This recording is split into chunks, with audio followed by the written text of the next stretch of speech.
mayambu ikoknona khoirumjari ngasisu mayamge nungainabagidamak Manipuri horror story amamuk puduna laksari horror story asigi maming yek thoknaba wari asi mamangda thaga chakraba wari ni hojik amu full story oina pulap khomjinjaraga mayamda amu hana tahanjabani wari asi hingliba amati sikraba kanagumbi amattaga mari najadi aibana wakana sagatjaraga tabiriba singi ngah pothanabagidamagta semjaba warini hojik mayamda khudol tamjari Manipuri horror story yek thoknaba matamdu lamta thani lekai gi oina leisabi singna sinduna thabal kanna songnaba matamni numitu joli hoigi lekai gi su thabal songnabagi sem sari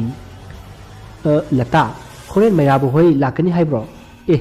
kagino ne joli adu hangi dubo sum hangbani da is khangi be ma damaira bagi mamanaba tanongni nangawi natro ai haina bigi aduidi is haibire da hoi ima mai bi nang roi silone sinduni kaino mai bi kaina asumna lata amati joli wari sana sana mamanabi mayamga horen numdangi thabal songnaba sem sari somda nakan amadasu mairabadu monda kanna nungai thabal chongba chatluge leisabi makhut pairuge horen paigi yadradi bumbar piraga themgani yadragana pairoi yaragana paini thabal chongba la adi phajana sungu wari sage hairati kakchin garenda sa ya nungai yungni mairaba hey mairaba khangini minai kari sage na khalino gari sage na khaliba kari ngari as ngai khideda lao asida thaba machaluse yaro he kari ai gari sami su udro honangi gari sidane chaluse haije nungari ne wari di ha aina khwangna khi chami ba gari si nang nungai na ba tare ba ha he adom da khalro ni maksidi losilurone matam se thiengane mi ado kaida no ba chatuse nanaya gi gari du ngara ai khoi mari namaga tungu batigi pam kai khredo khangaw da bro mado chalo ei ma gi gari sonjaraga ai khoi daga taini adwai tong ko hoi ne phare ne ado gari dom ta lawru seba hore thaba chapada gari du chatuni noi bugi hambar am lai dudi huwa dudi ne nang hek chalo masidi leramo ai lusiluki ge ason na hairam laga mairabadu imungda sangkhre somda nongin-su mairabagi gari adu sumanglomda ilaga purakli masigi matung makhoi ani nongin gi gari simlamba workshop aduda lakli matam aduda mairabana bai nongin horen di chongthang gi thabal da oina kauthuru seko moi gi thaban dubu ngasi rane mane nangna yam pamjaba jolido ngasi di sari ga sini haibani asing bero haisiba amang bagi kainu kangdiba aina karigumba latase khoiramdraba jolise namdana koigadami hek karai dasu lataga hana thengirudana aise thamoi kairabaneba taingte ko swaidane khondalu to wa pet ngangro taningde ama khaktang tarak koije ge tobasida misok janglakanu panthungga yongdu mande ko hoida phagi tobani ai khoigi latadagi jolina karibu henjagene ha fashion tobasu haitaba lawai nupi duba haijo phanghaudramina asumna makhoi ani wari sana lakpana nongin gi gari chempham adu yauri gari dusu semal loirambadagi asemal pithok lamlaga yumlumda amu haitharakli asumna matam du haukri numit adugi numidangi mairabadu nonginda phone tori bye matam sibu ngalibro adu hangbai roi ngonda phone tori se nang pung jeng ba haitaba mira ha as tori ne ma hawna bisi hoi bungo pung jeng ba haiba kya wali ge wathi tau le no pung pan ta sin khre ai khoi da lao mai ra ba mano soi su le ri punna chakra se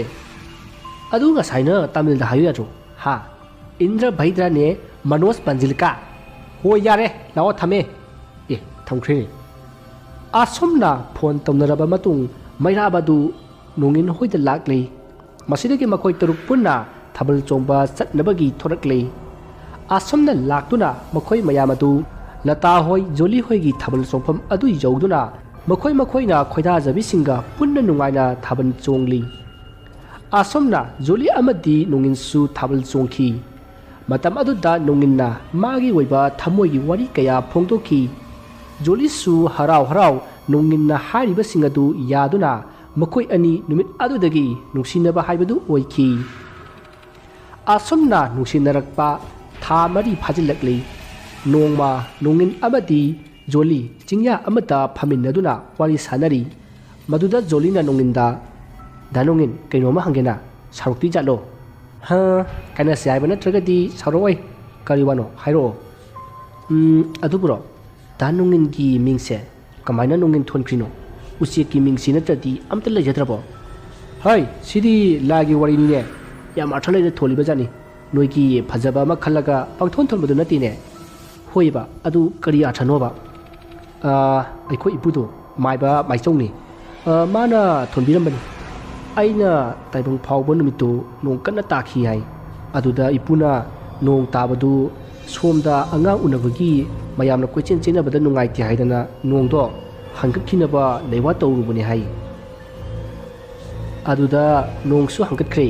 aisu hangkre adagidi punamak sinaba tare haidana ipuna leiwado handopatagidi nongdo maning tamna takhi aduga isu asoi angam yauduna taibang phawedana aduda ipuna aise nongna intharakpani nongna illaga taibang phawkhibani haidana ne nongna inba nongin kawbani da o yam nungai dagi wari se phunga wari oina takhibi wari ni ne adoi nati da sum haibani hoise fare matam se thienge yum halase asumna hainaduna nongin amati jolidu punna mayum da hanrai nongin na mayum hek jawbaga nongin gi mama laibina hai gaiko kaide jalui ima mimu unarubne hey nangi mido ima khangi ne mado aina pamde yamathuna tunga naba toko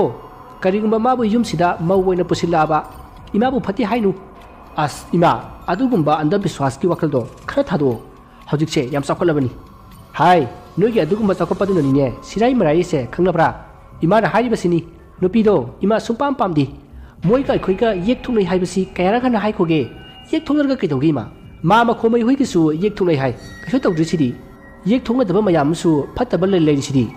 hai nama aina haipa wadana usit thawai daba tawganu aina hairi basini nupido yum asida mawona pusilakpa suya yaroi masi hairamlaga nongin gi mama laibidu parap sangki nongin mathayamna saki adubu mama gi akanba waisin aduna nongin gi thamoi dagi jolibu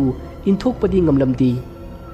masiki matung nongma ayuk amada jolidu karigumba wa ama nonginda hainabagi yamna haraw-harawna phone tawri adubu nongindi bathroom da leikibana phone adu mamana waina wulakhi phone adu he wakhatpaga jolina danongin ibanagi marupto ngarang ayonda phawrena hojik phone tawrame adu ibani amtang unase ai nongin gi mamani ngaiko phone thongkinu ibe mara joli haise hoi pani ma o ai nongwanda aphom khara haini ba kuidabani adubu ngasidi tanchare hoi ma haibiyo kri wa phoi rabano kaisu nate da nangi amadi aigi isan nongin nakoi anigi mari ima su khangi adubu ibe ma nakoi anigi laibakta panthung haibado leite maramdi nakoi ani se yek thungai aina isan nongin dasu phanakan haire adubu mahagyadri aduna ibema nakoi anigi yaifanaba imana khalaga hari basini nakoi ani pau phonaranu ima khoirmasu khoirongge na ngasi dagine pau phora nu koi bema asumna nongingi mama laibina harak liba wafa maduda joli gi thamoi adu machet kaya thokna kai khrei mahagna sagatcharamba asa kaya samudra gi toraban da saruba lengoi gi phuragum laibi gi wahi kaya na ithat oiduna joli gi asa gi phura adu pungkai kai khi phone hek thambaga joli kham yada milu pirang sintharakuna magi kada pin kapchar i somda su nonginna bathroom dagi thoraklaga magi kada changlakpada magi mama adu thori maduda nonginna ima hojik phone lamadubu kanagino ha kanagi lamgi ne wakhal na waramgani ko masi haramlaga laibidu parprap chatkhri masidagi tongindu chingnarakuna parprap magi kada sangchillaga phone gi incoming call adu yengbada hojik jolina torok ambagi yarongki maduda nongina phone adu jolida parprap tawki adubu pairakkhidi hanjin tawrubada phone adu switch off laikhrei ꯅꯣꯡꯏꯟꯗꯨ ꯃꯃꯥꯗ ꯋꯥꯍꯪ ꯌꯥꯝꯅ ꯍꯪꯅꯤꯡꯈꯤ ꯑꯗꯨꯕꯨ ꯐꯖꯅ ꯄꯥꯎꯈꯨꯝ ꯐꯪꯂꯣꯏ ꯈꯟꯕꯗꯒꯤ ꯃꯍꯥꯛ ꯃꯐꯤ ꯂꯣꯏꯁꯤꯜꯂꯒ ꯌꯨꯝꯗꯒꯤ ꯊꯣꯔꯛꯈꯤ꯫ ꯃꯍꯥꯛꯅ ꯂꯝꯕꯤꯗ ꯒꯥꯔꯤ ꯊꯧꯅ ꯊꯧꯅ ꯂꯇꯥꯗ ꯐꯣꯟ ꯇꯧꯈꯤ ꯑꯗꯨꯒ ꯖꯣꯂꯤꯗ ꯐꯣꯟ ꯄꯥꯏꯍꯜꯂꯛꯅꯕ ꯍꯥꯏꯈꯤ ꯑꯗꯨꯕꯨ ꯂꯇꯥꯗꯤ ꯌꯨꯝꯗ ꯂꯩꯇꯦ ꯍꯥꯏꯗꯨꯅ ꯈꯨꯝꯂꯛꯈꯤ꯫ ꯃꯁꯤꯗꯒꯤ ꯅꯣꯡꯏꯟꯗꯨ ꯖꯣꯂꯤ ꯍꯣꯏꯒꯤ ꯌꯨꯝꯗ ꯆꯠꯂꯨꯔꯒꯦ ꯈꯟꯗꯨꯅ ꯃꯍꯥꯛ ꯖꯣꯂꯤ ꯍꯣꯏꯗ ꯂꯥꯛꯏ ꯑꯗꯨꯕꯨ ꯖꯣꯂꯤ ꯍꯣꯏꯒꯤ ꯊꯣꯡꯒꯥꯜ ꯌꯧꯔꯛꯄꯗ ꯅꯣꯡꯏꯟꯗꯨ ꯆꯪꯕ ꯉꯝꯗꯕꯗꯒꯤ ꯃꯍꯥꯛ ꯖꯣꯂꯤ ꯍꯣꯏꯒꯤ ꯂꯩꯀꯥꯏꯗ ꯂꯩꯕ ꯍꯣꯇꯦꯜ ꯑꯃꯗ ꯐꯝꯂꯒ ꯆꯥ ꯊꯛꯂꯒ ꯂꯩꯈꯤ꯫ ꯃꯍꯥꯛꯅ ꯖꯣꯂꯤꯒꯤ ꯃꯆꯟꯅꯨꯄꯤ ꯅꯠꯇ꯭ꯔꯒ ꯃꯧꯄ꯭ꯋꯥ ꯑꯗꯨ ꯊꯣꯛꯂꯛꯑꯕꯗꯤ ꯖꯣꯂꯤꯕꯨ ꯀꯧꯊꯣꯛꯍꯟꯒꯦ ꯈꯟꯗꯨꯅ ꯉꯥꯏꯔꯤꯕꯅꯤ ꯑꯗꯨꯕꯨ ꯀꯅꯥꯁꯨ ꯊꯣꯛꯂꯛꯈꯤꯗꯦ꯫ ꯃꯇꯝ ꯑꯗꯨꯗ ꯅꯣꯡꯏꯟꯒꯤ ꯐꯣꯟꯗ ꯃꯃꯥꯅ ꯀꯌꯥꯔꯛ ꯍꯟꯅ ꯐꯣꯟ ꯇꯧꯔꯛꯈꯤ ꯑꯗꯨꯕꯨ ꯅꯣꯡꯏꯟꯅ ꯁꯨꯡꯄꯥꯏ ꯄꯥꯏꯔꯝꯗꯦ꯫ ꯉꯥꯏꯍꯥꯛ ꯂꯩꯔꯒ ꯂꯇꯥꯗꯨ ꯅꯣꯡꯏꯟꯗ ꯐꯣꯟ ꯇꯧꯔꯛꯈꯤ ꯃꯗꯨꯗ ꯅꯣꯡꯏꯟꯅ "ꯀꯃꯥꯏ ꯇꯧꯔꯦ? ꯌꯨꯝ ꯌꯧꯔꯕꯣ ꯂꯇꯥ?" ꯑꯁꯨꯝꯅ ꯍꯪꯂꯨꯕꯗ ꯂꯇꯥꯅ ꯖꯣꯂꯤ ꯍꯣꯏꯒꯤ ꯌꯨꯝꯊꯪꯅꯕꯗ ꯂꯩꯕ ꯃꯗꯣꯝꯆꯥ ꯍꯣꯏꯗ ꯐꯣꯟ ꯇꯧꯔꯒ ꯄꯥꯏꯍꯟꯕꯤꯔꯛꯑꯣ ꯍꯥꯏꯔꯨꯕꯗ ꯖꯣꯂꯤꯗꯨ ꯌꯨꯝꯗ ꯂꯩꯍꯧꯗꯦ ꯀꯥꯏ ꯆꯠꯈꯤꯕꯅꯣ ꯈꯪꯗꯦ ꯍꯥꯏꯔꯛꯏ ꯍꯥꯏꯅ ꯅꯣꯡꯏꯟꯗ ꯍꯥꯏꯔꯛꯈꯤ꯫ ꯃꯗꯨꯗ ꯅꯣꯡꯏꯟꯅ ꯂꯇꯥꯗ "ꯅꯪ ꯌꯨꯝꯗ ꯍꯟꯒꯗꯕ ꯀꯌꯥꯝ ꯋꯥꯠꯂꯤꯒꯦ?" ꯍꯥꯏꯅ ꯍꯪꯉꯤ꯫ ꯃꯗꯨꯗ ꯂꯇꯥꯅ "ꯑꯩꯗꯤ ꯋꯥꯠꯂꯤ, ꯍꯣꯔꯦꯟ ꯅꯨꯡꯗꯥꯡ ꯋꯥꯏꯔꯝ ꯍꯟꯒꯅꯤ" ꯍꯥꯏꯔꯛꯈꯤ꯫ ꯃꯗꯨꯗ ꯅꯣꯡꯏꯟꯅ ꯖꯣꯂꯤꯅ ꯐꯣꯟ ꯄꯥꯏꯔꯛꯇꯕ, ꯁ꯭ꯋꯤꯆ ꯑꯣꯐ ꯂꯩꯈꯤꯕꯒꯤ ꯋꯥꯔꯤ ꯄꯨꯝꯅꯃꯛ ꯇꯝꯈꯤ ꯑꯗꯨꯒ ꯃꯥꯒ ꯑꯃꯨꯛꯇꯪ ꯎꯅꯕ ꯄꯥꯝꯃꯤ ꯍꯥꯏꯅ ꯂꯇꯥꯗ ꯅꯣꯡꯏꯟꯅ ꯍꯥꯏꯕꯗ ꯂꯇꯥꯅ ꯃꯍꯥꯛ ꯍꯧꯖꯤꯛꯇꯤ ꯆꯠꯄ ꯌꯥꯔꯔꯣꯏ ꯑꯗꯨꯅ ꯅꯨꯡꯊꯤꯜ ꯄꯨꯡ 2 ꯐꯥꯎꯕꯒꯤ ꯃꯅꯨꯡꯗ ꯃꯥꯒ ꯄꯥꯎ ꯐꯥꯎꯅꯅꯕ ꯇꯧꯔꯛꯑꯒꯦ ꯍꯥꯏꯅ ꯅꯣꯡꯏꯟꯗ ꯍꯥꯏꯔꯛꯈꯤ꯫ ꯑꯁꯨꯝꯅ ꯍꯥꯏꯅꯔꯒ ꯐꯣꯟ ꯑꯗꯨ ꯊꯝꯅꯔꯦ꯫ ꯐꯣꯟ ꯍꯦꯛ ꯊꯝꯕꯒ ꯃꯩꯔꯥꯕꯅ ꯅꯣꯡꯏꯟꯗ ꯐꯣꯟ ꯇꯧꯔꯛꯈꯤ꯫ "ꯚꯥꯏ, ꯅꯪ ꯀꯥꯏꯗ ꯂꯩꯒꯦ?" "ꯚꯥꯏ, ꯑꯩ ꯖꯣꯂꯤ ꯍꯣꯏꯒꯤ ꯂꯩꯀꯥꯏꯗ ꯂꯩꯌꯦ." "ꯑꯗꯨꯗ ꯅꯪꯗꯤ ꯀꯩꯗꯧꯔꯤꯕ? ꯍꯥ? ꯌꯨꯝꯗ ꯂꯥꯛꯑꯣ꯫ ꯉꯥꯎꯔꯕꯣ ꯅꯪꯕꯣ?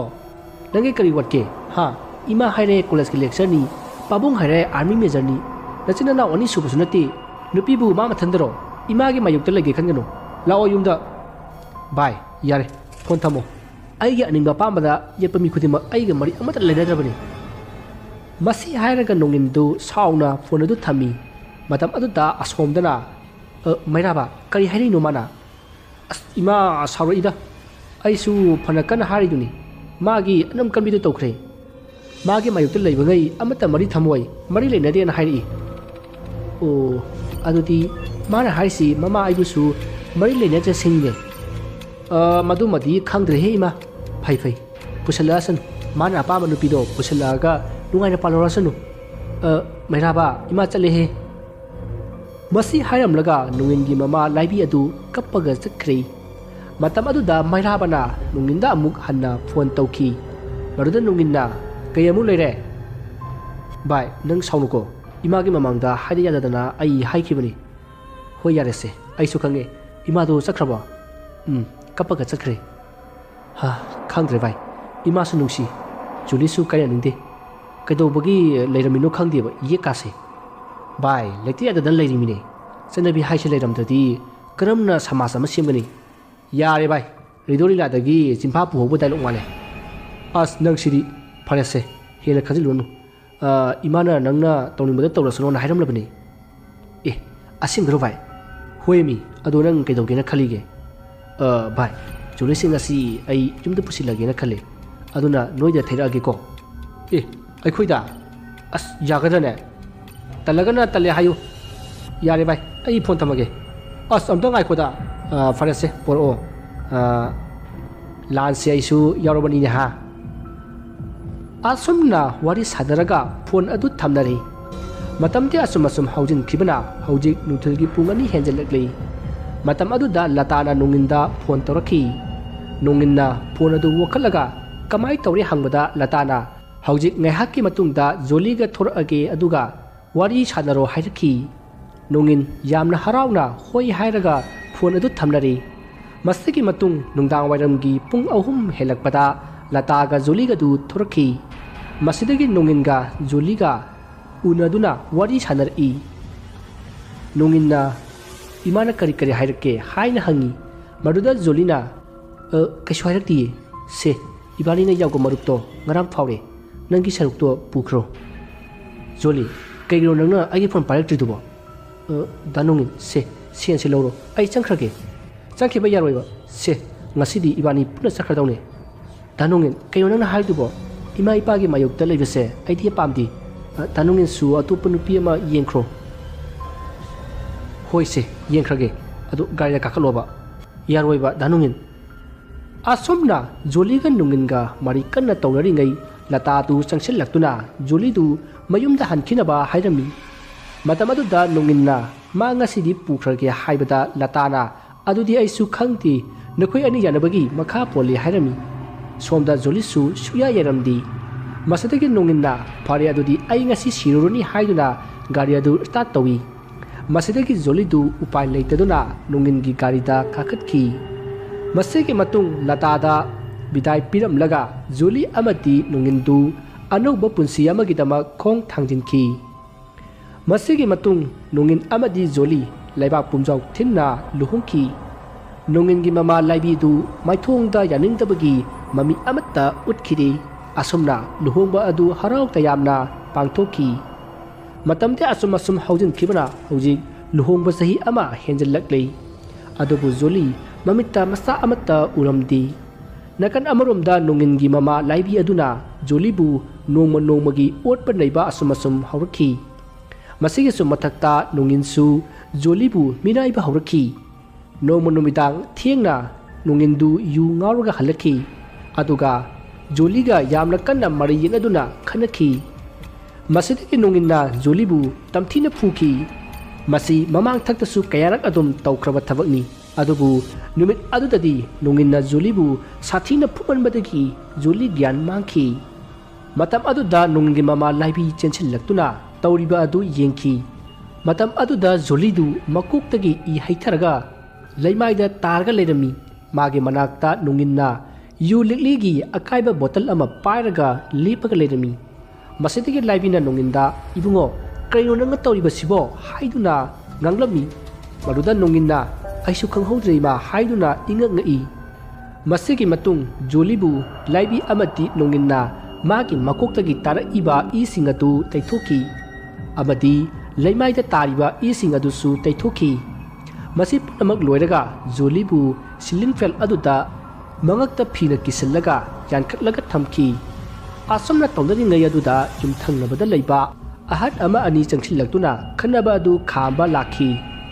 masidagi imungda leiriba nongin amadi laibi adu ipa pakhatna kapsinnaba haurai masidagi ahan singaduna thong hangnaba haiban badagi thong hangki masidagi ahan singaduna kari tawnaba yaurage haina hangubada laibina magi mamong nupi adu masa matomta thauri yaduna siram le haiduna haiki pawadu tabada lagliba ahansing adu pungak ngaki haujikta wangang lamba nupi amabu thauri yaduna siram le haiba aduda makhoi pungak ngaki masidagi police ta paw piduna police kauki matam aduda nonginna police lagrabati phanarakpa tare haiduna ngasai joligi I taikhiba phi adu ka aduda leiriba upu aduki mathaki kachin amata thanamki tanza aduda police sing laktuna asiba du lokhatki amadi ihang pawang tauki maduda nongingi mama laibina aidi khanghodi tumure ibungona koilaw lawrakpa aduda ai hawulakpani haina kumlaki amadi nonginna ngasai nungthin maga aiga khara khanaki adunara khangde aina nungdang hanjilakpada thauri yalaga sirambani haina khumki adubu lekai miyoi singda hangbadadi numidang athengbada makhoi imung masida joliga kanna khanakibagi tai haina khumnarakhi masigi matung joligi imung manung sagaina taina hauraktuna nongingi yumda lakhi amadi yum adu amangata kaya thokhanki nonginga magi mama laibigadu laibigi mapamda senduna lutkhi thodok asigi matangda pulisna laibita karigi joliga tatana khanaribano haina hangbada nongingi mama laibina nunginga joliga si yek thumlei aduna mahak angang jawdi maramasigi damak makoi ani tattana khanai masigi so mathakta makoi ani yek thoknabanina jolina punsi ten khibani haina khumki asumna nunginda hangbadasu maga aiga si yek thongnei aduna mahak mapunsi ten khibani haina aduma khumlakhi adubu pakhum adunadi matik saba asinga pakhum nattabanina pulising aduna nungin amadi leibibu jingnakhi adubu evidence amata leitribana makoi ani bu phabani ngamlamdi amadi nungin gi mama laibi gi na mabung atomba du mantri oiba maramna case adu namsin khinaba honaki police na Jolie gi misi adu gi matang da thijinba adu lepkhre madu lepna ba nungin na achouba senpham amasu pi khiba leikhi maram asina Jolie gi case adu thupjin khi Jolie gi mama mapana misi asigi matang da asengba langna langjin puthok pinaba haijaki adubu kanana su tabi khide hoi hoi yam kanna thiri tamak hairaga leithok nakhi asumna matamadu ki paliba sarkar aduna lupa lakh mari piraga yanara si haiki adubu Jolie gi mama mapana senadu lau haiba yakhide amadi Jolie gi mama na kaptuna laukhi isana landaba makta oirabadi magi thawaina punamakpu laman khumba oira sanu haina police station aduda lauramaga wan thakhi asumna Jolie gi mama yamna kuina wakhal takhide angawbi amagum leikhi adubu tapna tapna phagalaktuna mahausa ge punsida hanjanki asomna nonginsu matam kharagi matung magi mama laibina yaba nupi amaga luhongduna masa nupi lamngan bibu phangjaki adubu Jolie na sikhiba yum adudadi kana amatta sangnadana leikhi atopa mafam amada lam leiraga nongin laibi amati magi nupi angang singa leikhi adubu nongingi masa nupi lamngan bigi mamangda nupi amana hek hek laktuna wari adumuk sarakpa horaki adubu mahakti thoina khanjeludi asumna sum hau khibana haujik lamngan bi adu lesabi farak lei nongma lamngan bina magi mamanabi ahumda makhoi gi yum ama arapada lei koiru si haiduna mamanabi ahum adu kaloinina Jolie na sikhiba yum aduda lakhi asumna nongingi macha nupi lamngan bi amadi magi mamanabi singna lakpana haujik Jolie na sikhiba yum adu yoroklei masiki matung makhoi maridu Jolie na sikhiba yum adu da sangai makhoi na sangkhiba adu da yum adu gi yum thangnabada leiriba miyoi singna kana kana no ne haiduna jingna hui somda hojik lamngan bi amadi magi mamanabi singatu imung da sangaklaga yum adu da leiramba sofa sing adu da phamli yamne henna ngakpa amana yum adu hojik mi leinabagum amatta mosilamdi leiriba table chokri sofa punamak phajana adumak leirami asumna lamngan bi amadi makhoi gi mamanabi singna phamlaga wari sanaraga leiringai yum aduki atupaka amada mi amana wai sitpaki khonjal tarai tariba khonjal adu lamngan bi matomtana takhi aduga magi mamanabi ahum dunadi takhide masida lamngan bina kanano asida wai sili sibo haiduna ka aduda yengba lakhi mahana asumna lakpada nupi amana ka adudagi thoraklaga yum adugi mathak thangba ka aduda kakhatkhiba adu mahangna ukhi maduda lamngan bina wa haina ba tawringai lamngan bi gi mamanabi singna kaidoroge lamngan bi haina korakpada mahangna kaisu tawde asida nupi ama satkhiba aduda yenglambani haiduna khumki maduda lamngan bi gi mamanabi singna ha kadai none haiduna makhoisu yengi adubu kana amata satkibadi ukhide asumna kana amata udaba aduda lamngan bi gi mamanabi singna farese yumda halasi haiduna hairami adubu lamngan bidi yum adudagi haningdri mahana ukhiba nupi adu kanano haibadu yamna khangninki adubu mamanabi singna satnana ba taksilakpa aduda mahaksu hoi haiduna yum adu thadok lamlaga chatkhi yumthangna bada lehopa mi singna karigi laklam liba sanone haiduna khanaki masiki matung hojik lamngan bi adu magi yum yori matam aduda mahakna magi kada hiplaga ngasai mahakna makhoi gi mabu ki yumda ukhiba nupi adu kanano haibadu yamna khangningki nupi adu gi maramda su mahakna yamna khalli kanano ne ngasai gi dugo yumdu sinanaba leiba mi urajala kanadi hayengde ithanta chalaga kanano haibadu yenguge asomna khanduna lamngan bi adu mathangi numit ngaikhi numit adugi numidangni lamngan bi magi kada lairik ama paduna leiri mahana paribadu lairik nati comic amani comic adugi wari aduda nupi amabu railway station dagi pharaklaga makhoi miyoi kharana mangakaklaga hatpagi wari oiribani comic adu horror comic ni mahakna asum parakpada comic adu da yawba ꯁꯦꯈꯔꯅ ꯃꯥꯒꯤ ꯀꯥꯗ phone ꯃꯦꯠꯂꯒ ꯂꯩꯔꯤꯉꯩ ꯃꯥꯒꯤ ꯀꯥꯒꯤ ꯊꯣꯡ ꯑꯗꯨ ꯊꯤꯜꯂꯛꯈꯤ꯫ ꯍꯥꯏꯔꯤꯕ ꯋꯥꯔꯤ ꯃꯇꯥꯡ ꯑꯁꯤ ꯍꯦꯛ ꯌꯧꯔꯛꯄꯗ ꯀꯣꯃꯤꯛ ꯑꯗꯨꯕꯨ ꯄꯥꯔꯤꯕ ꯂꯝꯉꯥꯟꯕꯤꯒꯤ ꯀꯥꯒꯤ ꯊꯣꯡꯅꯥꯎ ꯑꯗꯨꯗ ꯀꯣꯛ ꯀꯣꯛ ꯊꯤꯜꯂꯛꯈꯤ꯫ ꯇꯥꯟꯖꯥ ꯆꯥꯅ ꯇꯥꯔꯤꯕ ꯈꯣꯟꯖꯦꯜ ꯑꯗꯨꯗ ꯂꯝꯉꯥꯟꯕꯤ ꯈꯪꯄ꯭ꯔꯦꯛ ꯈꯪꯗꯨꯅ ꯃꯥꯅ ꯄꯥꯔꯤꯕ ꯀꯣꯃꯤꯛꯇꯨ ꯃꯈꯥꯗ ꯊꯥꯗꯩ꯫ ꯃꯁꯤꯗꯒꯤ ꯑꯃꯨꯛ ꯈꯨꯟꯒꯠꯂꯒ ꯇꯦꯕꯜ ꯃꯊꯛꯇ ꯊꯝꯂꯦ ꯑꯗꯨꯒ ꯊꯣꯡꯅꯥꯎ ꯑꯗꯨꯗ ꯍꯥꯡꯗꯣꯛꯂꯒ ꯀꯅꯥꯅꯣ ꯍꯥꯏꯗꯨꯅ ꯌꯦꯡꯉꯤ꯫ ꯑꯗꯨꯕꯨ ꯀꯅꯥ ꯑꯃꯠꯇꯗꯤ ꯂꯩꯔꯝꯗꯦ꯫ ꯃꯁꯤꯗꯒꯤ ꯂꯝꯉꯥꯟꯕꯤꯅ ꯊꯣꯡꯅꯥꯎ ꯑꯗꯨ ꯊꯤꯡꯖꯤꯜꯂꯝꯃꯒ ꯃꯥꯅ ꯄꯥꯈꯤꯕ ꯀꯣꯃꯤꯛ ꯑꯗꯨ ꯃꯈꯥ ꯆꯠꯊꯔꯛꯏ꯫ ꯑꯁꯨꯝꯅ ꯁꯨꯝ ꯄꯥꯔꯛꯄꯗ ꯀꯣꯃꯤꯛ ꯑꯗꯨꯗ ꯌꯥꯎꯔꯤꯕ ꯁꯦꯈꯔꯅ ꯃꯥꯒꯤ ꯀꯥꯒꯤ ꯊꯣꯡ ꯑꯗꯨ ꯍꯥꯡꯗꯣꯛꯂꯒ ꯌꯦꯡꯕ ꯃꯇꯝꯗ ꯅꯨꯄꯤ ꯑꯃꯅ ꯃꯥꯒꯤ ꯃꯃꯥꯏꯗ ꯊꯥꯡꯅ ꯌꯥꯜꯂꯝꯃꯒ ꯆꯦꯟꯈꯤ꯫ ꯆꯩꯅꯥ ꯑꯗꯨꯅ ꯁꯦꯈꯔ ꯀꯟꯅ ꯂꯥꯎꯈꯤ꯫ ꯑꯁꯨꯝꯅ ꯀꯣꯃꯤꯛ ꯑꯗꯨꯗ ꯌꯥꯎꯔꯤꯕ ꯋꯥꯔꯤ ꯑꯁꯤꯒꯤ ꯃꯇꯥꯡ ꯑꯁꯤ ꯍꯦꯛ ꯄꯥꯔꯛꯄꯗ ꯂꯝꯉꯥꯟꯕꯤꯒꯤ ꯀꯥꯒꯤ ꯊꯣꯡꯅꯥꯎ ꯑꯗꯨꯒꯤ ꯋꯥꯡꯃꯗ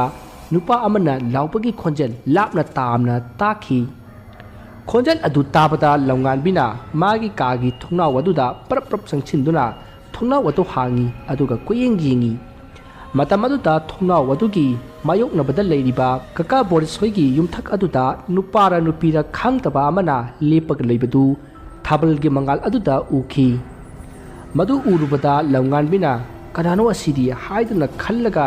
ꯃꯥꯒꯤ ꯀꯥꯗ ꯆꯥꯔꯖ ꯇꯧꯔꯤꯕ ꯃꯐꯝ ꯑꯃ ꯈꯪꯅ ꯉꯥꯟꯕ ꯇꯣꯔꯆꯂꯥꯏꯠ ꯑꯗꯨ ꯄꯨꯊꯣꯔꯛꯂꯒ ꯑꯃꯨꯛ ꯀꯥꯞꯇꯨꯅ ꯌꯦꯡꯉꯤ꯫ ꯑꯗꯨꯕꯨ ꯃꯍꯥꯛꯅ ꯇꯣꯔꯆꯂꯥꯏꯠ ꯀꯥꯞꯄꯨꯕꯗꯒꯤ ꯌꯨꯝꯊꯛ ꯑꯗꯨꯗ ꯂꯦꯞꯄꯝꯕ ꯅꯨꯄꯥꯅꯤ ꯅꯨꯄꯤꯅꯤ ꯈꯪꯗꯕ ꯃꯤꯁꯛ ꯑꯗꯨ ꯀꯀꯥ ꯕꯣꯔꯤꯁ ꯍꯣꯏꯒꯤ ꯑꯁꯣꯝ ꯋꯥꯡꯃꯒꯤ ꯌꯦꯅꯈꯥꯔꯣꯝꯗ ꯆꯣꯡꯊꯈ꯭ꯔꯦ꯫ ꯑꯁꯨꯝꯅ ꯆꯣꯡꯊꯈꯤꯕ ꯑꯗꯨꯗ ꯂꯝꯉꯥꯟꯕꯤꯅ ꯍꯨꯔꯥꯟꯕ ꯑꯣꯏꯔꯕ ꯖꯥꯠꯂꯥ ꯍꯥꯏꯅ ꯈꯟꯈꯤ꯫ ꯃꯁꯤꯗꯒꯤ ꯃꯍꯥꯛꯅ ꯊꯣꯡ ꯑꯗꯨ ꯂꯣꯟꯁꯤꯜꯂꯝꯂꯒ ꯆꯧꯀ꯭ꯔꯤꯗ ꯐꯝꯂꯒ ꯂꯩꯔꯤ꯫ ꯃꯍꯥꯛꯅ ꯈꯜꯂꯤ, ꯀꯩꯅꯣꯅꯦ ꯑꯩꯅ ꯀꯣꯃꯤꯛꯁꯤ ꯍꯦꯛ ꯄꯥꯕꯒ ꯀꯣꯃꯤꯛꯁꯤꯗ ꯇꯧꯕ ꯇꯥꯕ ꯈꯨꯗꯤꯡꯃꯛ ꯑꯁꯦꯡꯕ ꯑꯣꯏꯅ ꯇꯥꯔꯤꯁꯤꯕꯣ? ꯀꯣꯃꯤꯛꯁꯤꯒꯤ ꯋꯥꯔꯤꯁꯤꯕꯨ ꯑꯁꯦꯡꯕ ꯊꯣꯛꯈꯤꯕ ꯄꯥꯕ ꯌꯥꯗꯕ ꯂꯥꯏꯒꯤ ꯋꯥꯔꯤ ꯑꯣꯏꯔꯕ ꯖꯥꯠꯂꯅꯦ? ꯑꯁꯨꯝꯅ ꯈꯜꯂꯒ ꯂꯩꯔꯤꯉꯩ ꯃꯥꯒꯤ ꯃꯇꯨꯡꯗꯒꯤ ꯏꯕꯦꯝꯃ ꯍꯥꯏꯅ ꯀꯧꯔꯛꯏ꯫ ꯈꯣꯟꯖꯦꯜ ꯑꯗꯨ ꯇꯥꯕꯗ ꯃꯍꯥꯛ ꯈꯪꯄ꯭ꯔꯦꯛ ꯈꯪꯉꯤ꯫ ꯃꯗꯨꯗ ꯃꯥꯒꯤ ꯃꯃꯥꯅ, ꯍꯥꯏ ꯀꯩꯅꯣꯅꯦꯍꯦ ꯑꯗꯨꯛ ꯊꯤꯅ ꯈꯪꯉꯤꯗꯨꯕꯣ ꯑꯩꯅꯤꯅꯦ, ꯆꯥꯛ ꯂꯣꯏꯔꯦ ꯆꯠꯊꯣꯛꯅꯕ ꯇꯧꯔꯨꯔꯁꯤ ꯂꯥꯛꯑꯣ꯫ ꯑꯁꯨꯝꯅ ꯀꯧꯔꯛꯂꯤꯕ ꯑꯗꯨ ꯂꯝꯉꯥꯟꯕꯤꯒꯤ ꯃꯃꯥ ꯑꯣꯏꯔꯝꯕ ꯑꯗꯨꯗ ꯂꯝꯉꯥꯟꯕꯤꯅ, ꯏꯃꯥ ꯍꯧꯖꯤꯛꯅꯦ ꯑꯩꯅ ꯀꯣꯃꯤꯛ ꯄꯥꯔꯤꯉꯩꯗ ꯀꯣꯃꯤꯛꯁꯤꯗ ꯑꯍꯥꯏ ꯑꯍꯥꯏꯕꯗꯣ ꯑꯁꯦꯡꯕꯒꯤ ꯑꯣꯏꯅ ꯁꯨꯝ ꯇꯧꯔꯛꯂꯤꯕ ꯑꯗꯨꯕꯨ ꯀꯩꯒꯤꯅꯣ ꯏꯃꯥ? ꯍꯥꯏ ꯅꯪꯒꯤ ꯚꯥꯞꯅ ꯑꯣꯏꯔꯝꯅꯤ꯫ ꯋꯥꯈꯜ ꯅꯧꯔꯤꯕ ꯅꯣꯏꯅꯅꯦ ꯑꯗꯨꯒꯨꯝꯕ ꯑꯀꯤ ꯇꯨꯖꯨꯅꯤꯡꯉꯥꯏ ꯑꯣꯏꯕ ꯋꯥꯔꯤꯗꯣ ꯄꯥꯒꯅꯨꯀꯣ꯫ ꯂꯥꯛꯑꯣ ꯆꯥꯛ ꯆꯥꯔꯨꯔꯁꯤ꯫ ꯑꯁ ꯏꯃꯥ ꯑꯁꯦꯡꯕꯅꯦ ꯑꯩꯅ ꯍꯥꯏꯔꯤꯁꯦ, ꯑꯩꯅꯅꯦ ꯊꯣꯡꯅꯥꯎꯁꯤ ꯍꯥꯡꯗꯣꯛꯑꯒ ꯌꯦꯡꯉꯨꯕꯗꯅꯦ ꯑꯩꯈꯣꯏꯒꯤ ꯀꯀꯥ ꯕꯣꯔꯤꯁ ꯍꯣꯏꯒꯤ ꯌꯨꯝꯊꯛꯇ ꯅꯨꯄꯤꯔ ꯅꯨꯄꯥꯔ ꯈꯪꯗꯕ ꯑꯃꯁꯨ ꯂꯦꯞꯄꯝꯃꯤ꯫ ꯑꯗꯨ ꯑꯩꯅ ꯇꯣꯔꯆꯂꯥꯏꯠ ꯀꯥꯞꯄꯨꯕꯗꯒꯤ ꯑꯁꯣꯝꯂꯣꯝꯗ ꯆꯣꯡꯊꯈ꯭ꯔꯦ꯫ ꯑꯁ ꯌꯥꯔꯦꯁꯦ ꯀꯥꯏꯗꯒꯤ ꯋꯥꯔꯤꯅꯣ ꯇꯨ ꯆꯨꯡꯉꯤ꯫ ꯅꯪꯗꯤ ꯀꯔꯤꯒꯤ ꯇꯣꯔꯆꯂꯥꯏꯠꯇꯨ ꯀꯥꯞꯄꯨꯔꯤꯅꯣ ꯍꯥ? ꯃꯊꯣꯡ ꯆꯥꯗꯦꯀꯣ ꯅꯪ꯫ ꯂꯥꯛꯑꯣ ꯆꯥꯛ ꯆꯥꯔꯨꯔꯁꯤ꯫ ꯍꯌꯦꯡꯈꯩ ꯀꯣꯃꯤꯛꯀ ꯑꯝꯇ ꯄꯥꯕ ꯌꯥꯔꯔꯣꯏ ꯀꯤꯗ꯭ꯔꯥ ꯈꯪꯗꯦꯅꯦ꯫ ꯀꯤꯔꯤꯌꯦ ꯏꯃꯥ ꯅꯨꯡꯉꯥꯏꯈ꯭ꯔꯖꯥꯠꯅꯤꯗ꯫ ꯅꯨꯡꯉꯥꯏꯕꯗꯨꯅꯅꯦ ꯂꯝꯃꯤꯠꯇ ꯆꯨꯔꯤ ꯄꯥꯔꯤ ꯎꯔꯤꯗꯣ꯫ ꯑꯁꯨꯝꯅ ꯂꯝꯉꯥꯟꯕꯤ ꯑꯃꯗꯤ ꯃꯥꯒꯤ ꯃꯃꯥꯗꯨ ꯋꯥꯔꯤ ꯁꯥꯟꯅ ꯁꯥꯟꯅ ꯆꯥꯛꯈꯨꯝꯂꯣꯝꯗ ꯂꯥꯛꯂꯦ꯫ ꯇꯥꯟꯖꯥ ꯑꯗꯨꯗ ꯂꯝꯉꯥꯟꯕꯤꯒꯤ ꯃꯕꯣꯛ ꯂꯥꯏꯕꯤꯅ, ꯍꯥꯏ ꯀꯔꯤꯅꯣꯅꯦ ꯏꯁꯨꯅ ꯍꯥꯏꯔꯤꯕꯕꯣ? ꯃꯇꯝ ꯑꯗꯨꯗ ꯂꯝꯉꯥꯟꯕꯤꯒꯤ ꯃꯃꯥꯅ, ꯍꯣ ꯅꯁꯨ ꯅꯨꯄꯤꯁꯦ ꯂꯥꯏ ꯎꯔꯦꯌꯦ, ꯕꯨꯠꯀꯤ ꯀꯣꯃꯤꯛ ꯑꯃ ꯄꯥꯁꯤꯜꯂꯒ ꯚꯥꯞ ꯐꯔꯤꯕ꯫ ꯑꯁ ꯃꯃꯥ ꯑꯩꯅ ꯚꯥꯞ ꯐꯕ ꯅꯠꯇꯦꯕ ꯑꯁꯦꯡꯕꯒꯤꯅꯦꯕ꯫ ꯇꯥꯟꯖꯥ ꯑꯗꯨꯗ ꯂꯥꯏꯕꯤꯅ, ꯉꯥꯏꯈꯣ ꯏꯁꯨ ꯊꯣꯏꯕꯤ ꯀꯔꯤ ꯎꯔꯕ ꯍꯥ? ꯕꯣꯕꯣꯛꯇ ꯍꯥꯏꯔꯣ ꯀꯔꯤ ꯎꯔꯤꯅꯣꯕ? ꯑꯗꯨꯕꯨꯔ ꯕꯣꯕꯣꯛ ꯑꯩꯅ ꯀꯣꯃꯤꯛ ꯄꯥꯔꯤꯉꯩ ꯀꯣꯃꯤꯛꯇ ꯏꯔꯝꯕ ꯊꯧꯗꯣꯛꯇꯣ ꯑꯁꯦꯡꯕꯒꯤ ꯑꯣꯏꯅ ꯑꯩꯒꯤ ꯀꯥꯗ ꯁꯨꯝ ꯇꯧꯔꯛꯏꯕ꯫ ꯑꯗꯨꯒ ꯑꯩꯅ ꯊꯣꯡꯅꯥꯎ ꯍꯥꯡꯗꯣꯛꯑꯒ ꯌꯦꯡꯕꯗꯅꯦ ꯀꯀꯥ ꯕꯣꯔꯤꯁ ꯍꯣꯏꯒꯤ ꯌꯨꯝꯊꯛꯇ ꯃꯤ ꯑꯃꯁꯨ ꯂꯦꯞꯄꯝꯃꯤ꯫ ꯑꯗꯨ ꯑꯩꯅ ꯇꯣꯔꯆꯂꯥꯏꯠ ꯀꯥꯞꯄꯨꯕꯗꯒꯤ ꯆꯣꯡꯊꯈ꯭ꯔꯦ꯫ ꯍꯦꯔꯥ ꯏꯃꯥ ꯏꯄꯦꯝꯃ ꯅꯣꯏ ꯀꯀꯥ ꯕꯣꯔꯤꯁꯅ ꯅꯪꯉꯣꯟꯗ ꯐꯥꯒꯤ ꯇꯧꯕ ꯑꯣꯏꯔꯝꯒꯅꯤ꯫ ꯑꯗ ꯅꯪꯒꯤ ꯀꯣꯃꯤꯛꯇꯨꯒ ꯇꯥꯟ ꯆꯥꯟꯅꯔꯨꯕ ꯑꯣꯏꯔꯝꯅꯤ꯫ ꯍꯌꯦꯡ ꯅꯣꯡꯉꯥꯜꯂꯒ ꯍꯪꯉꯣ ꯑꯩꯁꯨ ꯁꯤꯗꯤ꯫ ꯍꯪꯒꯦ ꯑꯗꯨꯕꯨ ꯕꯣꯕꯣꯛ ꯈꯣꯏꯅ ꯍꯥꯟꯅ ꯂꯩꯔꯝꯕ ꯌꯨꯝꯗꯣ ꯌꯥꯝ ꯐꯖꯩ꯫ ꯑꯗꯨꯗ ꯅꯨꯄꯤ ꯑꯃ ꯂꯩꯔꯤꯗꯣ ꯑꯩꯈꯣꯏꯒꯤ ꯀꯔꯤ ꯃꯔꯤ ꯊꯨꯡꯅꯒꯦ? ꯂꯝꯉꯥꯟꯕꯤꯅ ꯍꯪꯂꯛꯂꯤꯕ ꯋꯥꯍꯪ ꯑꯗꯨꯗ ꯂꯥꯏꯕꯤ ꯑꯃꯗꯤ ꯂꯝꯉꯥꯟꯕꯤꯒꯤ ꯃꯄꯥ ꯅꯣꯡꯏꯟ ꯌꯦꯡꯅꯩ ꯑꯗꯨꯒ ꯅꯣꯡꯏꯟꯅ ꯍꯥꯏꯔꯛꯏ, ꯆꯠꯊꯣꯏꯕꯤ ꯀꯩꯅꯣꯅꯦ ꯅꯪꯗꯤ ꯌꯨꯝꯗꯨꯗ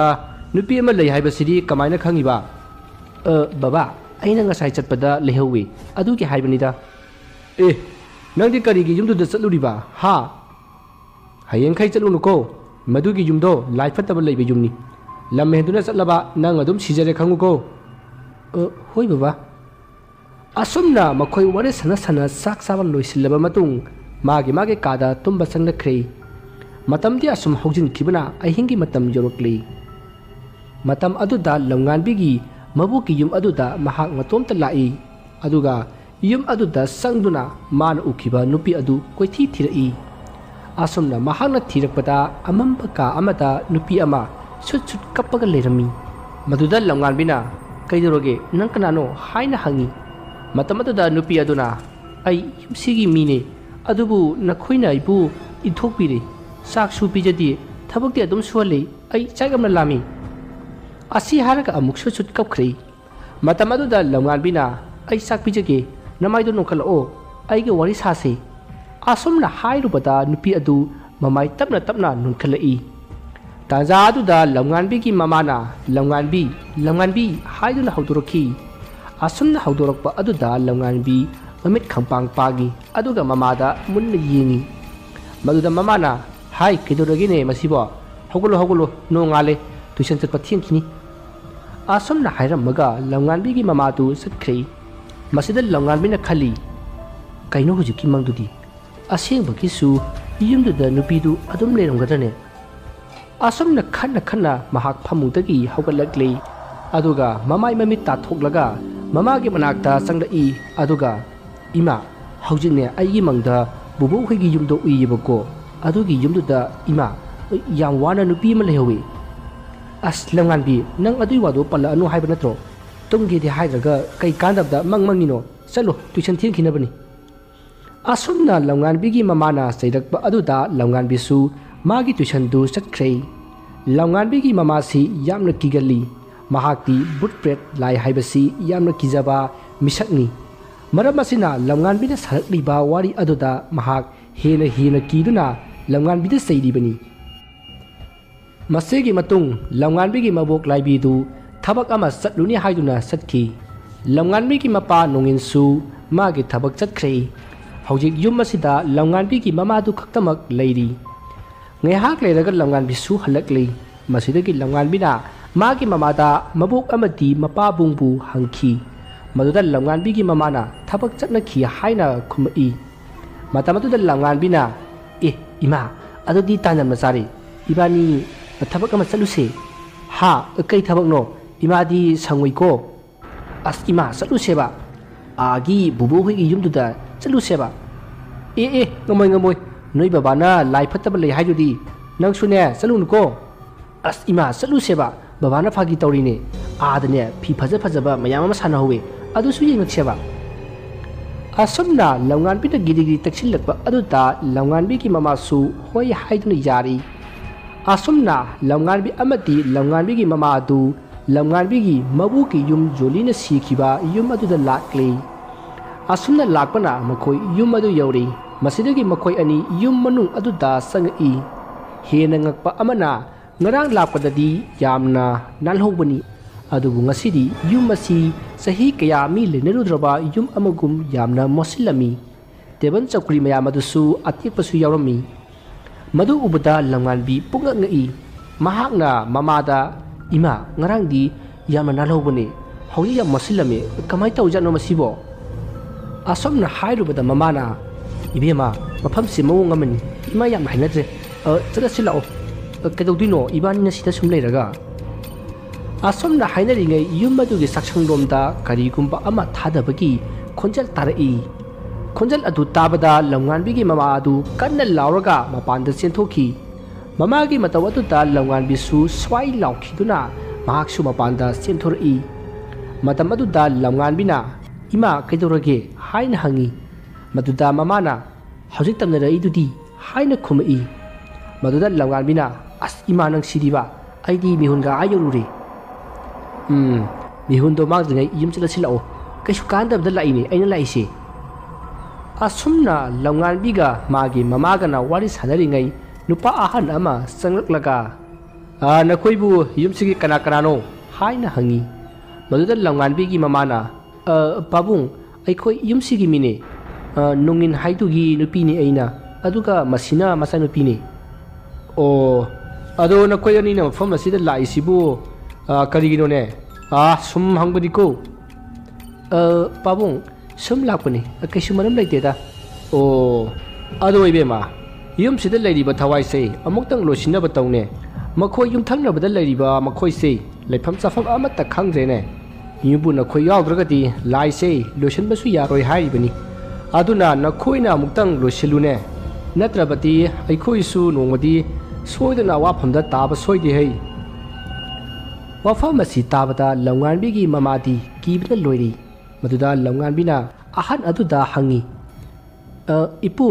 ꯌꯨꯝꯁꯤꯗ ꯊꯋꯥꯏ ꯑꯃ ꯂꯩ ꯍꯥꯏꯁꯤꯕꯨ ꯀꯃꯥꯏꯅ ꯇꯧꯕ ꯊꯋꯥꯏꯅꯣ? ꯀꯅꯥꯒꯤꯅꯣ? ꯑꯁꯨꯝꯅ ꯍꯪꯂꯨꯕꯗ ꯑꯍꯟ ꯑꯗꯨꯅ ꯋꯥꯔꯤ ꯄꯨꯝꯅꯃꯛ ꯂꯤꯔꯛꯈꯤ꯫ ꯑꯗꯨꯒ ꯃꯍꯥꯛꯅ ꯃꯈꯥ ꯇꯥꯅ ꯍꯥꯏꯔꯛꯏ, ꯑꯗꯨꯅ ꯏꯕꯦꯝꯃ, ꯌꯨꯝ ꯑꯁꯤꯗ ꯃꯤꯍꯥꯠ ꯊꯤꯅ ꯅꯨꯡꯁꯤ ꯍꯩꯇꯅ ꯍꯥꯠꯈꯤꯕ ꯖꯨꯂꯤꯒꯤ ꯊꯋꯥꯏꯅ ꯃꯤꯑꯣꯏ ꯑꯅꯤ ꯄꯨꯗꯨꯅ ꯆꯠꯄ ꯄꯥꯝꯃꯤ꯫ ꯑꯃꯅ ꯅꯪꯒꯤ ꯅꯕꯣꯛ ꯂꯥꯏꯕꯤꯅꯤ, ꯑꯗꯨꯒ ꯑꯃꯅ ꯅꯪꯒꯤ ꯕꯕꯥ ꯅꯣꯡꯏꯟꯅꯤ꯫ ꯑꯗꯨꯕꯨ ꯑꯩꯅ ꯀꯟꯅ ꯍꯥꯏꯖꯕꯗꯒꯤ ꯅꯣꯡꯏꯟꯗꯤ ꯃꯔꯥꯜ ꯂꯩꯇꯦ ꯊꯝꯕꯤꯔꯝꯂꯒꯦ ꯍꯥꯏꯔꯤ꯫ ꯑꯗꯨꯅ ꯅꯪꯒꯤ ꯅꯕꯣꯛ ꯂꯥꯏꯕꯤꯗꯤ ꯄꯨꯈꯤꯗꯕ ꯁꯨꯛꯌꯥ ꯌꯥꯔꯣꯏ꯫ ꯑꯗꯨꯅꯅꯤ ꯉꯁꯤ ꯐꯥꯎꯕ ꯌꯨꯝꯁꯤꯗ ꯂꯩꯔꯤꯕꯁꯦ꯫ ꯏꯄꯨ, ꯀꯩꯒꯤꯅꯣ ꯅꯨꯄꯤꯗꯣ ꯍꯥꯠꯄꯗꯤ ꯄꯥꯕꯨꯡꯅ ꯍꯥꯠꯄꯅꯤ, ꯑꯗꯨꯒ ꯀꯩꯒꯤꯅꯣ ꯕꯨꯕꯣꯛꯀꯤ ꯊꯋꯥꯏ ꯑꯣꯏꯅ ꯄꯨꯒꯦ ꯍꯥꯏꯔꯤꯕꯗꯤ? ꯏꯕꯦꯝꯃ, ꯑꯗꯨꯒꯤꯗꯤ ꯃꯔꯝ ꯂꯩ, ꯍꯥꯏꯒꯦ ꯇꯥꯎꯀꯣ꯫ ꯅꯣꯏꯒꯤ ꯃꯃꯥ ꯑꯆꯧꯕꯤꯁꯤ ꯅꯣꯏꯒꯤ ꯕꯨꯕꯣꯛꯅ ꯌꯦꯛ ꯊꯣꯛꯅꯩ ꯍꯥꯏꯗꯅ ꯁꯨꯛꯌꯥ ꯌꯥꯗꯦ꯫ ꯑꯗꯨꯕꯨ ꯅꯪꯒꯤ ꯄꯥꯕꯨꯡꯅ ꯉꯝꯗꯨꯅ ꯅꯝꯗꯅ ꯌꯨꯝꯁꯤꯒꯤ ꯃꯧ ꯑꯣꯏꯅꯅꯕ ꯄꯨꯁꯤꯜꯂꯛꯈꯤꯕꯅꯤ꯫ ꯃꯔꯝ ꯑꯁꯤꯅ ꯃꯍꯥꯛꯅ ꯃꯥꯒꯤ ꯃꯃꯧ ꯅꯨꯄꯤ ꯖꯨꯂꯤꯕꯨ ꯁꯨꯡꯅꯨꯡ ꯅꯨꯡꯁꯤꯗꯦ꯫ ꯑꯗꯨꯕꯨ ꯅꯪꯒꯤ ꯅꯄꯥꯕꯨꯡꯅꯗꯤ ꯌꯥꯝꯅ ꯅꯨꯡꯁꯤꯈꯤ꯫ ꯃꯁꯤꯗꯒꯤ ꯅꯈꯣꯏꯒꯤ ꯕꯨꯕꯣꯛ ꯂꯥꯏꯕꯤꯅ ꯃꯥꯏꯕ ꯑꯃ ꯇꯥꯟꯅꯔꯒ ꯅꯄꯥꯕꯨꯡꯗ ꯂꯩꯋꯥ ꯀꯥꯞꯁꯤꯟꯕꯗꯒꯤ ꯅꯄꯥꯕꯨꯡꯁꯨ ꯖꯨꯂꯤꯕꯨ ꯑꯣꯠꯄ ꯅꯩꯕ ꯍꯧꯔꯛꯈꯤ꯫ ꯑꯗꯨꯒ ꯅꯪꯒꯤ ꯅꯃꯥ ꯑꯍꯟꯒꯤ ꯃꯆꯥꯁꯨ ꯌꯥꯎꯗꯅꯕ ꯅꯪꯒꯤ ꯅꯕꯣꯛ ꯂꯥꯏꯕꯤꯅ ꯇꯧꯈꯤꯕꯅꯤ꯫ ꯃꯁꯤ ꯄꯨꯝꯅꯃꯛꯁꯦ ꯅꯪꯒꯤ ꯅꯄꯥꯕꯨꯡ ꯅꯣꯡꯏꯟꯅꯗꯤ ꯈꯪꯗꯦ, ꯍꯧꯖꯤꯛꯁꯨ ꯈꯪꯗ꯭ꯔꯤꯕꯅꯤ꯫ ꯃꯔꯝ ꯑꯁꯤꯅ ꯅꯣꯡꯃ ꯃꯈꯣꯏ ꯑꯅꯤ ꯀꯟꯅ ꯈꯠꯅꯔꯒ ꯖꯨꯂꯤꯕꯨ ꯍꯥꯠꯈꯤꯕꯅꯤ꯫ ꯃꯔꯝ ꯑꯁꯤꯅ ꯅꯪꯒꯤ ꯕꯣꯕꯣꯛꯁꯦ ꯊꯋꯥꯏ ꯑꯁꯤꯅ ꯄꯨꯗꯨꯅ ꯆꯠꯈꯤꯕ ꯄꯥꯝꯂꯤꯕꯅꯤ꯫ ꯑꯁꯨꯝꯅ ꯑꯍꯟ ꯑꯗꯨꯅ ꯋꯥꯔꯤ ꯂꯤꯕꯗꯒꯤ ꯍꯧꯖꯤꯛꯇꯤ ꯂꯥꯏꯖꯁꯨ ꯃꯥꯒꯤ ꯃꯃꯥꯁꯨ ꯋꯥꯐꯝ ꯄꯨꯝꯅꯃꯛ ꯈꯪꯂꯦ꯫ ꯑꯗꯨꯕꯨ ꯑꯍꯟ ꯑꯗꯨꯅ ꯍꯥꯏꯔꯤꯕ ꯂꯥꯏꯕꯤꯕꯨ ꯖꯨꯂꯤꯒꯤ ꯊꯋꯥꯏꯅ ꯄꯨꯕ ꯄꯥꯝꯂꯤ ꯍꯥꯏꯔꯤꯕꯗꯨ ꯄꯨꯍꯟꯈꯤꯕ ꯄꯥꯝꯂꯝꯗꯦ꯫ ꯃꯔꯝ ꯑꯁꯤꯗꯒꯤ ꯌꯨꯝ ꯑꯁꯤꯗ ꯑꯃꯨꯛ ꯍꯟꯅ ꯂꯥꯛꯂꯔꯣꯏ ꯍꯥꯏꯔꯝꯂꯒ ꯂꯝꯉꯥꯟꯕꯤ ꯑꯃꯗꯤ ꯂꯝꯉꯥꯟꯕꯤꯒꯤ ꯃꯃꯥꯗꯨ ꯌꯨꯝꯂꯣꯝꯗ ꯍꯟꯈꯤ꯫ ꯃꯈꯣꯏ ꯑꯅꯤꯅ ꯌꯨꯝꯗ ꯍꯟꯖꯤꯜꯂꯛꯄꯗ ꯂꯥꯏꯕꯤꯗꯨ ꯐꯝꯂꯒ ꯂꯩꯔꯝꯃꯤ꯫ ꯃꯇꯝ ꯑꯗꯨꯗ ꯂꯥꯏꯕꯤꯅ, ꯅꯈꯣꯏꯗꯤ ꯀꯥꯏꯗ ꯆꯠꯂꯨꯏꯕ ꯍꯥꯏꯅ ꯍꯪꯉꯤ꯫ ꯃꯗꯨꯗ ꯂꯝꯉꯥꯟꯕꯤꯅ ꯃꯕꯣꯛꯀꯤ ꯃꯅꯥꯛꯇ ꯄ꯭ꯔꯞ ꯄ꯭ꯔꯞ ꯆꯪꯁꯤꯜꯂꯒ ꯃꯈꯣꯏꯅ ꯖꯨꯂꯤꯅ ꯁꯤꯈꯤꯕ ꯌꯨꯝ ꯑꯗꯨꯗ ꯆꯠꯂꯨꯕ ꯑꯃꯗꯤ ꯑꯍꯟ ꯑꯗꯨꯅ ꯍꯥꯏꯔꯛꯄ ꯋꯥꯐꯝ ꯈꯨꯗꯤꯡꯃꯛ ꯇꯝꯈꯤ꯫ ꯃꯗꯨꯗ ꯂꯥꯏꯕꯤꯅ ꯇꯞꯅ ꯍꯥꯏꯔꯛꯏ, ꯌꯥꯔꯦ ꯌꯥꯔꯦ, ꯅꯪꯒꯤ ꯅꯊꯧ ꯇꯧꯖꯔꯨꯔꯣ꯫ ꯃꯁꯤ ꯍꯥꯏꯔꯝꯂꯒ ꯃꯍꯥꯛ ꯏꯃꯨꯡꯗ ꯆꯪꯈ꯭ꯔꯦ꯫ ꯃꯇꯝꯗꯨ ꯍꯧꯈ꯭ꯔꯦ꯫ ꯅꯨꯃꯤꯠ ꯑꯗꯨꯒꯤ ꯅꯨꯃꯤꯗꯥꯡꯅꯤ꯫ ꯂꯝꯉꯥꯟꯕꯤꯗꯨ ꯉꯔꯥꯡꯒꯤ ꯃꯇꯧꯒꯨꯝ ꯃꯥꯒꯤ ꯀꯥꯗ ꯂꯥꯏꯔꯤꯛ ꯄꯥꯔꯤ꯫ ꯆꯥꯛꯈꯨꯝꯗ ꯂꯝꯉꯥꯟꯕꯤꯒꯤ ꯃꯃꯥꯁꯨ ꯆꯥꯛ ꯊꯣꯡꯂꯤ꯫ ꯅꯣꯡꯏꯟꯁꯨ ꯃꯥꯒꯤ ꯊꯕꯛꯀꯤ ꯆꯦ ꯆꯥꯡ ꯈꯔ ꯂꯣꯏꯁꯤꯜꯂꯤ꯫ ꯑꯗꯨꯒ ꯂꯥꯏꯕꯤꯅ ꯇꯤꯚꯤ ꯀꯥꯗ ꯇꯤꯚꯤ ꯌꯦꯡꯂꯤ꯫ ꯃꯍꯥꯛꯅ ꯇꯤꯚꯤ ꯌꯦꯡꯅ ꯌꯦꯡꯅ ꯈꯜꯂꯤ, ꯀꯔꯤ ꯉꯁꯥꯏ ꯑꯃꯥꯏꯕꯅ ꯍꯥꯏꯔꯛꯄꯗꯨꯕꯣ? ꯑꯩꯁꯤ ꯅꯨꯃꯤꯠ ꯍꯨꯝꯅꯤꯒꯤ ꯃꯅꯨꯡꯗ ꯁꯤꯔꯅꯤ ꯍꯥꯏꯕ, ꯑꯩꯒꯤ ꯏꯁꯨ ꯂꯝꯉꯥꯟꯕꯤꯅ ꯍꯥꯠꯀꯅꯤ ꯍꯥꯏꯕ, ꯀꯔꯤꯅꯣ ꯇꯧꯔꯤꯁꯤꯕꯣ? ꯑꯩꯅ ꯃꯔꯝ ꯑꯣꯏꯔꯒ ꯏꯃꯨꯡ ꯑꯁꯤꯗ ꯑꯇꯣꯞꯄ ꯑꯉꯥꯡ ꯂꯥꯛꯄ ꯉꯝꯗꯕꯅꯦꯁꯨ ꯍꯥꯏꯔꯛꯏ꯫ ꯑꯗꯨꯗꯤ ꯑꯩ ꯀꯅꯥꯒ ꯇꯥꯟꯅꯁꯤꯒꯦ? ꯑꯁꯨꯝꯅ ꯈꯟꯗꯨꯅ ꯂꯩꯔꯤꯉꯩ ꯂꯝꯉꯥꯟꯕꯤꯗꯨ ꯃꯥꯒꯤ ꯀꯥꯗꯒꯤ ꯀꯟꯅ ꯂꯥꯎꯔꯛꯏ꯫ ꯃꯍꯥꯛꯅ ꯑꯁꯨꯝꯅ ꯂꯥꯎꯔꯛꯄ ꯑꯗꯨꯗ ꯂꯝꯉꯥꯟꯕꯤꯒꯤ ꯃꯃꯥ ꯃꯄꯥ ꯑꯃꯗꯤ ꯃꯕꯣꯛ ꯂꯥꯏꯕꯤ ꯑꯗꯨ ꯆꯦꯟꯁꯤꯜꯂꯤ꯫ ꯃꯈꯣꯏꯅ ꯑꯁꯨꯝꯅ ꯆꯦꯟꯁꯤꯟꯕꯗ ꯂꯝꯉꯥꯟꯕꯤꯗꯨ ꯂꯩꯃꯥꯏꯗ ꯒ꯭ꯌꯥꯟ ꯃꯥꯡꯂꯒ ꯇꯥꯔꯒ ꯂꯩꯔꯝꯃꯤ꯫ ꯃꯗꯨꯗ ꯅꯣꯡꯏꯟꯅ ꯂꯝꯉꯥꯟꯕꯤꯕꯨ ꯀꯟꯅ ꯀꯟꯅ ꯀꯧꯈꯤ ꯑꯃꯗꯤ ꯋꯥꯈꯜ ꯂꯥꯛꯅꯅꯕ ꯀꯟꯅ ꯍꯣꯠꯅꯈꯤ꯫ ꯇꯥꯟꯖꯥ ꯑꯗꯨꯗ ꯂꯝꯉꯥꯟꯕꯤꯗꯨ ꯀꯟꯅ ꯅꯣꯛꯂꯛꯏ ꯑꯗꯨꯒ ꯍꯥꯏꯔꯛꯏ, ꯅꯈꯣꯏꯅ ꯂꯝꯉꯥꯟꯕꯤꯕꯨ ꯀꯟꯅꯤꯡꯂꯕꯗꯤ ꯌꯨꯝ ꯑꯗꯨꯗ ꯍꯧꯖꯤꯛꯃꯛ ꯂꯥꯛꯎ꯫ ꯃꯁꯤ ꯍꯥꯏꯔꯝꯂꯒ ꯑꯃꯨꯛ ꯋꯥꯟꯊꯈ꯭ꯔꯦ꯫ ꯇꯧꯔꯤꯕ ꯑꯁꯤꯗ ꯂꯥꯏꯕꯤꯅ ꯆꯤꯡꯅꯕꯗꯒꯤ ꯃꯥꯅ ꯍꯦꯛ ꯍꯦꯛ ꯌꯦꯡꯕ ꯑꯃꯥꯏꯕ ꯑꯗꯨ ꯐꯣꯟ ꯇꯧꯗꯨꯅ ꯈꯨꯗꯛ ꯑꯗꯨꯗ ꯂꯥꯛꯄꯤꯅꯕ ꯍꯥꯏꯈꯤ꯫ ꯃꯁꯤꯒꯤ ꯃꯇꯨꯡ ꯉꯥꯏꯍꯥꯛ ꯂꯩꯔꯒ ꯑꯃꯥꯏꯕ ꯑꯗꯨ ꯂꯥꯛꯂꯦ꯫ ꯑꯁꯨꯝꯅ ꯑꯃꯥꯏꯕ ꯑꯗꯨꯅ ꯀꯨꯞꯅ ꯌꯦꯡꯂꯕ ꯃꯇꯨꯡ ꯍꯥꯏꯔꯛꯏ, ꯃꯁꯤꯗꯤ ꯑꯉꯥꯡ ꯑꯁꯤꯒꯤ ꯊꯋꯥꯏ ꯈꯔꯗꯤ ꯃꯐꯝ ꯑꯁꯤꯗ ꯂꯩꯇꯕ ꯀꯨꯏꯔꯦꯅ꯫ ꯌꯨꯝ ꯑꯃꯗ ꯀꯅꯥꯒꯨꯝꯕ ꯑꯃꯅ ꯐꯥꯖꯤꯟꯗꯨꯅ ꯊꯝꯈ꯭ꯔꯦ꯫ ꯑꯗꯨꯅ ꯉꯁꯤ ꯅꯨꯃꯤꯠ ꯍꯨꯝꯅꯤ ꯐꯥꯎꯕꯒꯤ ꯃꯅꯨꯡꯗ ꯂꯧꯊꯣꯛꯍꯧꯗ꯭ꯔꯕꯗꯤ ꯁꯣꯏꯗꯅ ꯁꯤꯔꯅꯤ꯫ ꯑꯗꯨꯅ ꯌꯨꯝ ꯑꯗꯨꯗ ꯍꯧꯖꯤꯛꯃꯛ ꯆꯠꯂꯒ ꯂꯧꯊꯣꯛꯍꯧꯔꯨꯁꯤ꯫ asumna amaiba adun hairakpa aduda lamnganbigi mamana kanagi yumno haisibo jamaiba asumna hanglubada amaiba aduna jolina sikiba yum aduni haina khumli adumna khumlakpa aduda lamnganbigi mama adu wa makha tadri masidagi lamnganbigi mapabungna lamnganbibu puduna jolina sikiba yum aduda satlasi haiduna sem sari masidagi makhoi amaiba aduga loinena nungdang aduda jolina sikiba yum aduda laklei makoina yum aduda hek jausilakpada akanma nungsi sitpa hui singna kappa aki ba sapta kaya tauba horaklei makoina yum adu hek jausilakpaga ngasai lamnganbi hoina yum aduda leiringai lakhiba ahan adu haujiksu laklei aduga lamnganbi hoiga loine rakhiba amaiba aduda yamna sauni yengki aduga hairi waja sen kharagidamak mi marigi punsibu ariyambada manghan bahaibasibu afhabrani waja hairakliba wafam adugi arsha khangdabana nongin amati magi nupi adu tumina lei maduda nongin na hairi somna kana ibungo aise joligi hek mamani yum masida imok jolina sahi kaya hwana lelaklibani adubu ngasidi magi awabadu koklani masi hairaga nongin mama laibi de yengi maduda nongin na karino harisibo aidi pap amata tati hairupata joligi mama aduna hairi ibungo yengu masigi ya maiba siga nangi imagana manaraga nangi nupiki phangjagadaba anga ahum makhoina manghanki amati nangonda leiwa thajinduna nangbu ngahonduna nangi nakhotmakna jolibu halankhibani aduna makhoina halibase nangi nupida nati nangi na sa ahum sunine haujiksu nangi imana hek lejiba makai nangi namitta nasa nupa amatta uba fangroi aduga nasa nupi asisu numir humnigi manungda siragani asomna hainaringai lamnganbidu wakhal lakpagum phok hagolai aduga yumadugi manungda chansinkhre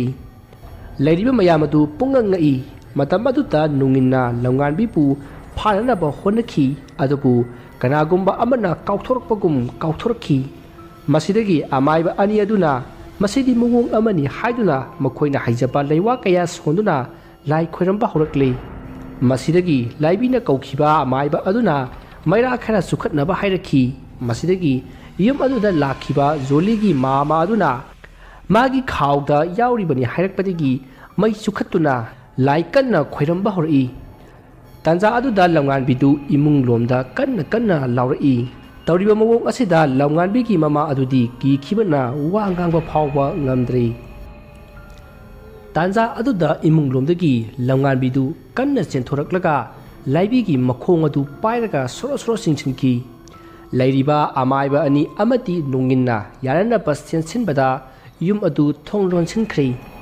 masidagi yum manungda laibina kanna laubagi khonjal tarki somdasu yum adugi thong adu phakainaba kanna honaki masidagi uchinna chin thong adu phakaire aduga imungda changlakpadadi laibidu marai sanga tingtoklaga siduna leramki misi adu ubada lamnganbigi mamadi aduma gyan makre masidagi amaiba ani aduna leiwa kaya sonduna joligi thawai adubu thingnanaba kanna honaki